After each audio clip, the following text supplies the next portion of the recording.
जय श्री कृष्णा दोस्तों, स्वागत है आप सभी का मेरे YouTube चैनल पर। दोस्तों, रोज की तरह फिर से हाजिर हो गई हूँ महाभारत का एक बहुत ही रोचक प्रसंग को लेकर। ये प्रसंग जुड़ा हुआ है जरासंध से। जी हाँ दोस्तों, आपने जरासंध नाम अवश्य सुना होगा।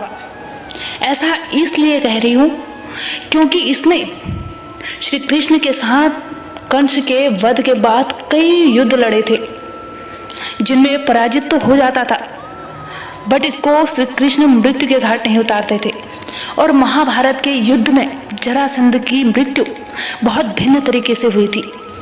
भीम ने युद्ध में कई दिन इसके शरीर के 2 हिस्से किए। ये पुनः जीवित हो जाता था। हर बार ऐसा क्यों होता था?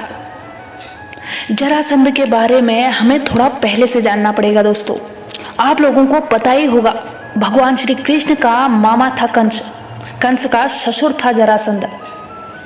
कंस के वध के बाद भगवान श्री कृष्ण को सबसे ज्यादा यदि किसी ने परेशान किया तो वो था जरासंध।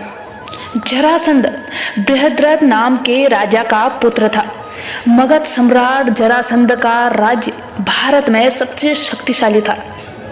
इसके पास सबसे विशाल सेना थी। वो अत्यंत ही क्रूर और अत्याचारी था। हरिवंश पुराण के अनुसार उसने काशी, कौशल, चेदी, मालवा, विदेह, अंग, वंग, कलिंग, पांडय, सौबीर, मद्र, कश्मीर और गांधार के राजाओं को परास्त कर सभी को अपने अधीन बना लिया था। इसी कारण पुराणों में जरासंध की बहुत चर्चा मिलती है। जरासंध अत्यंत क्रूर और साम्राज्यवादी प्रवृत्ति का शासक था दोस्तों। कहते हैं कि जरासंध ने अपने पराक्रम से 86 राजाओं को बंदी बना लिया था। बंदी राजाओं को उसने पहाड़ी किले में कैद कर लिया था। ये भी कहा जाता है कि जरासंध ने 100 राजाओं को बंदी बनाकर किसी विशेष दिन उनकी बलि देना चाहता था, जिससे कि वो चक्रवर्ती सम्राट बन सके। मगध के सम्राट बृहद्रथ के 2 पत्नियां थी, यानी जरासंध के पिता के 2 पत्नियां थी। जब दोनों से कोई संतान नहीं हुई तो एक दिन वे महात्मा चंड कौशिक के पास गए और उनको अपनी समस्या बताई। महात्मा चंड कौशिक ने उन्हें एक फल दिया और कहा कि ये फल अपनी पत्नी को खिला देना, इससे संतान की प्राप्ति होगी। राजा ने वो फल काटकर अपनी दोनों पत्नियों को खिला दिया। फल लेते वक्त राजा ने ये नहीं पूछा था कि इसे क्या मैं अपनी दोनों पत्नियों को खिला सकता हूँ। उस फल को खाने से दोनों पत्नियां गर्भवती हुई, लेकिन जब गर्भ से शिशु निकला तो वो आधा आधा था, अर्थात आधा पहली रानी के गर्भ से और आधा दूसरी रानी के गर्भ से। दोनों रानियों ने घबराकर उस शिशु के दोनों जीवित टुकड़ों को बाहर फेंकवा दिया। उसी दौरान वहां से एक राक्षसी का गुजरना हुआ। जब उसने जीवित शिशु के 2 टुकड़ों को देखा तो उसने अपनी माया से उन दोनों टुकड़ों को आपस में जोड़ दिया और वो शिशु एक हो गया। एक होते ही वो शिशु दहाड़े मार मार कर रोने लगा। उसके रोने की आवाज सुनकर दोनों रानियां बाहर निकली और उस बालक और राक्षसी को देखकर आश्चर्य में पड़ गई। एक ने उसे गोद में ले लिया। तभी राजा बृहद्रथ भी वहां आ गए और उन्होंने वहां खड़ी उस राक्षसी से उनका परिचय पूछा।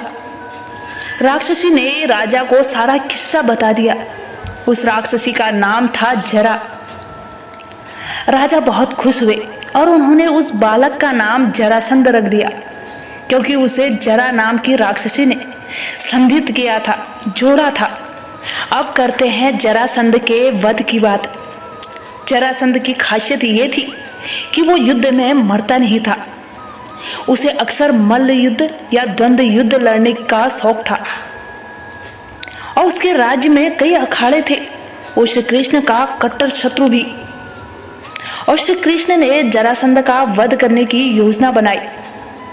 योजना के अनुसार भगवान श्री कृष्ण, भीम और अर्जुन ब्राह्मण के वेश में जरासंध के पास पहुंच गए और उसे कुश्ती के लिए ललकारा। लेकिन जरासंध समझ गया कि यह ब्राह्मण नहीं है। तब श्री कृष्ण ने अपना वास्तविक परिचय दिया। कुछ सोचकर अंत में जरासंध ने भीम से कुश्ती लड़ने का निश्चय किया। अखाड़े में राजा जरासंध और भीम का युद्ध कार्तिक कृष्ण प्रतिपदा से 13 दिन तक लगातार चलता रहा दोस्तों। इन दिनों में भीम ने कई बार जरासंध को जंघा से उखाड़कर 2 टुकड़े में कर दिया, लेकिन वे टुकड़े हर बार जुड़कर फिर से जीवित हो जाते और जरासंध फिर से युद्ध करने लगता। भीम लगभग थक ही गया था। 14वें दिन श्री कृष्ण ने एक तिनके को बीच में से तोड़कर उसके दोनों भाग एक दूसरे के विपरीत दिशा में फेंक दिए। भीम श्री कृष्ण का ये इशारा समझ गए और उन्होंने वही किया। उन्होंने जरासंध के 2 हिस्से करके उन 2 हिस्सों को एक दूसरे के विपरीत दिशा में फेंक दिया, यानी दाएं हिस्से को बाईं तरफ और बाएं हिस्से को दाईं तरफ फेंक दिया। इस तरह महाभारत के युद्ध में जरासंध का अंत हुआ, क्योंकि विपरीत दिशा में फेंके जाने से दोनों टुकड़े जुड़ न पाए। जरासंध का वध होने के पश्चात श्री कृष्ण ने उनकी कैद से सभी राजाओं को स्वतंत्र कराया और कहा कि राजा युधिष्ठिर चक्रवर्ती पद प्राप्त करने के लिए राजसूय यज्ञ कराना चाहते हैं और आप लोग उनकी सहायता कीजिए। राजाओं ने श्री कृष्ण की बात को मान लिया और सभी ने युधिष्ठिर को अपना राजा मान लिया। अंत में जरासंध के पुत्र को अभयदान देकर मगध का राजा बना दिया गया। आपके मन में एक सवाल और आ रहा होगा दोस्तों कि भीम ने जरासंध का वध कर दिया, परंतु श्री कृष्ण ने क्यों नहीं किया, जबकि भगवान श्री कृष्ण ने जरासंध के साथ 17 बार युद्ध किया था। ऐसा इसलिए एक बार श्री कृष्ण के भाई बलराम ने कृष्ण से पूछा कि आप युद्ध में सारे लोगों को परास्त कर देते हो, सारे लोगों को खत्म कर देते हो, परंतु जरासंध को जीवित क्यों छोड़ते हो? हर युद्ध में जरासंध अकेला जीवित रहता है, ऐसा क्यों? तब श्री कृष्ण ने कहा, दाऊ भैया, ये सब अत्याचारी लोग हैं जो जरासंध के साथ मिलकर मेरे साथ युद्ध करना चाहते हैं और फिर मुझे अत्याचार को ही तो मिटाना है। जरासंध इन शासकों को, इन राजाओं को मेरे समक्ष लाकर मेरा काम और भी आसान कर रहा है। कौन जाए इनको कोनों कोनों में ढूंढने के लिए? जरासंध को ये पता नहीं है कि मैं उसको हर बार क्यों छोड़ देता हूँ। जिस दिन दुनिया भर से अत्याचारी राजाओं का नामो निशान मिट जाएगा, उस दिन जरासंध का भी अंत हो जाएगा। उम्मीद करती हूँ इस वीडियो के माध्यम से आप ये समझ पाए होंगे कि जरासंध कौन था और इतने विचित्र तरीके से उसका वध महाभारत युद्ध में क्यों हुआ था। आज के प्रसंग में बस इतना ही दोस्तों। मिलती हूँ एक नई वीडियो के साथ, एक नए प्रसंग के साथ। वीडियो पसंद आए तो वीडियो को लाइक करें और चैनल पे आप नए हैं तो प्लीज़ इस चैनल को सब्सक्राइब जरूर करें और बेल आइकन को भी जरूर से प्रेस करें ताकि आने वाली मेरी हर नई वीडियो की नोटिफिकेशन आप तक पहुंचे। तब तक के लिए जय श्री कृष्णा, राधे राधे।